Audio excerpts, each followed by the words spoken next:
Alors, Jeannie Lorjou, on l'a vu, vous avez une très longue carrière politique. Cela fait 34 ans que vous êtes maire de Romorantin. Vous comptez briguer un 7e mandat l'année prochaine. Est-ce que ça veut dire que vous ne croyez pas au renouvellement en politique ? Est-ce un défaut de vieillir ? Est-ce un défaut d'avoir de l'expérience ? Est-ce un défaut d'aimer passionnellement sa ville ? Non. Je suis encore en bonne forme, donc je me représenterai. Vous aurez 70 ans en 2020. Vous ne pensez pas qu'il est temps pour vous de passer la main ? Non. Non, parce que j'ai prouvé pendant 34 ans, j'ai traversé des épreuves épouvantables. Matra automobile, vous l'avez évoqué, les inondations de juin 2016 qui, à Romorantin, ont été bien plus importantes qu'à Chambord, puisque j'ai dû faire face à 511 sinistrés. Dans le quartier du Bourgeot notamment, on va y revenir lors de cet entretien. Alors pour ce scrutin de 2020 pour les municipales, vous avez déjà un rival annoncé, il s'appelle Louis de Redon. Il est MoDem, vice-président du département du Loir-et-Cher. Il est jeune et c'est un proche de Jacqueline Gouraud. Est-ce que vous le considérez aujourd'hui comme une menace ? C'est un conseiller municipal qui exerce son droit de critique par rapport à la politique que je mène. Et il est normal d'avoir des ambitions en politique. On verra bien. Rien n'est au-dessus du suffrage universel. Vous êtes tous les deux proches de La République En Marche. Est-ce que ça veut dire que vous allez vous battre pour l'investiture ? Moi, je ne me bats pas pour l'investiture. Les partis politiques se détermineront s'ils le souhaitent.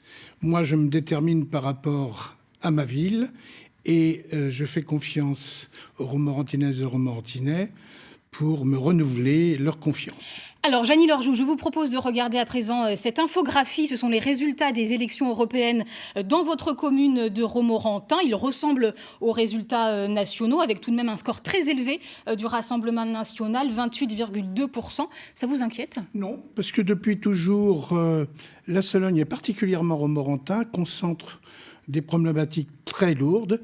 Et ces élections européennes, qui sont des élections très particulières, dans la mesure où des gens, à la fois, peuvent voter sur l'aspect européen, mais surtout votent pour témoigner de leur colère contre tel ou tel aspect. Pour vous, c'est un vote de colère, c'est 28% du Rassemblement national ? Oui, bien sûr, parce que s'il y a des choses qui vont bien, dans le bon sens, dans la modernisation de la France, il y a aussi des problèmes très lourds, il y a des gens pauvres.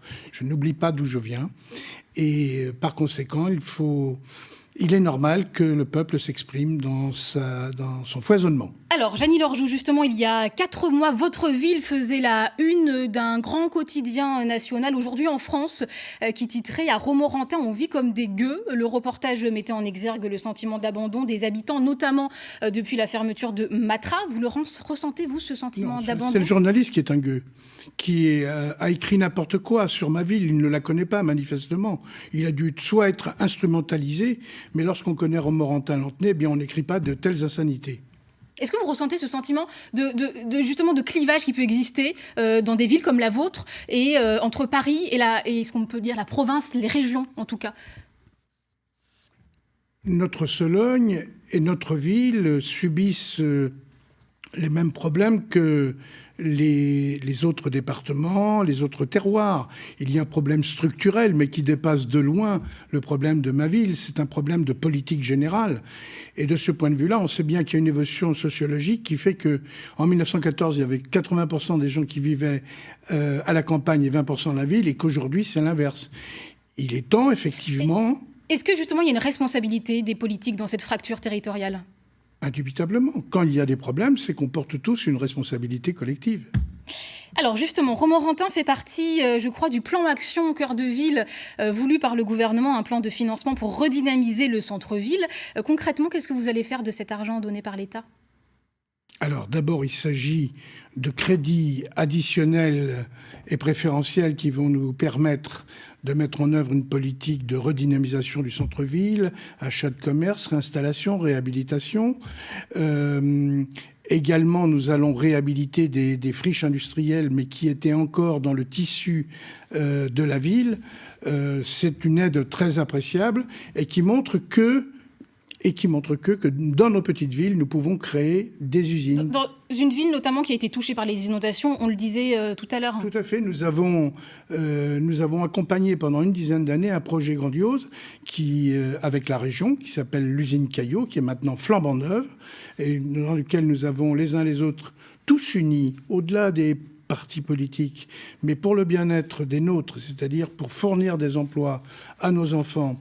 Eh bien, nous avons aidé l'usine Caillot à se développer, à se moderniser et à créer de l'emploi. Merci beaucoup, Jeannie Lorjou, d'avoir accepté notre invitation ce soir dans le 19-20. Merci.